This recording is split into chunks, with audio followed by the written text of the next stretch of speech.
Ты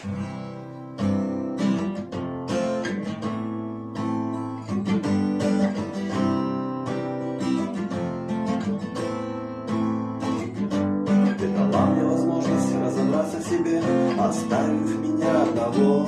Я каждый день притворялся, будто чем-то так занят, и домой не приносил ничего.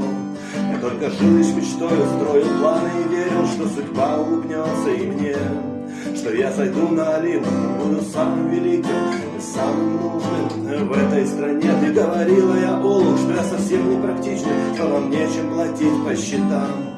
Я отвечал тебе молча, а иногда неприлично: сегодня не жди, я иду к друзьям. Ты ушла в Новый год, забрав телевизор, любимую кошку, отключив интернет, и в подарок на память ты подарила большую возможность разобраться в себе.